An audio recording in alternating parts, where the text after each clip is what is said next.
ભુજ તાલુકાના મોટા ગામો પૈકીના એક માધાપર ગામમાં આવેલા જાહેર શૌચાલયની હાલત અત્યંત ગંભીર અને અસ્વચ્છ બનતા સ્થાનિક રહીશો અને ગામની મુલાકાત લેતા લોકો ત્રાહિમામ પોકારી ઉઠ્યા છે। સ્વચ્છતા અભિયાનના દાવાઓ વચ્ચે આ શૌચાલયોની દયનીય સ્થિતિ તંત્રની બેદરકારી છતી કરી છે। ગામના મુખ્ય વિસ્તારમાં આવેલા આ શૌચાલયોની સફાઈનો અભાવ સ્પષ્ટપણે દેખાઈ રહ્યો છે।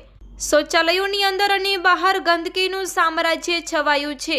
દરવાજા તૂટેલી હાલતમાં છે, પાણીની વ્યવસ્થા નથી અને દુર્ગંધ એટલી જ પ્રચંડ છે કે ત્યાંથી પસાર થવું પણ મુશ્કેલ બની ગયું છે।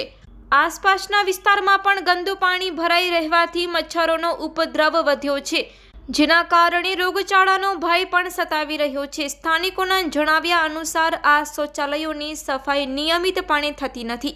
અહીંથી પસાર થવું પણ મુશ્કેલ છે। આટલી ગંદકીમાં લોકો કેવી રીતે તેનો ઉપયોગ કરી ત્યારે તંત્રએ આ અંગે તાત્કાલિક પગલાં ભરવા જોઈએ તેમ એક સ્થાનિક રહીશે જણાવ્યું હતું। મહિલાઓ અને બાળકો માટે આ શૌચાલયનો ઉપયોગ કરવો તો લગભગ અશક્ય બની ગયો છે। માધાપર ગામ કચ્છના સૌથી મોટા ગામો પૈકીનું એક છે અને અહીં લોકોની અવરજવર પણ વધુ રહે છે। ત્યારે આવા સંજોગોમાં એક સુવિધાયુક્ત અને સ્વચ્છ જાહેર શૌચાલયની તાતી જરૂરિયાત છે। ગ્રામ પંચાયત અને સંબંધિત અધિકારીઓ આ મામલે તાત્કાલિક ધ્યાન આપી શૌચાલયનું સમારકામ અને નિયમિત સફાઈ કરાવે તેવી ગ્રામજનો દ્વારા માંગણી કરવામાં આવી રહી છે। માધાપરના લોકોને સ્વચ્છ શૌચાલયની સુવિધા ક્યારે મળશે તે જોવાનું રહ્યું।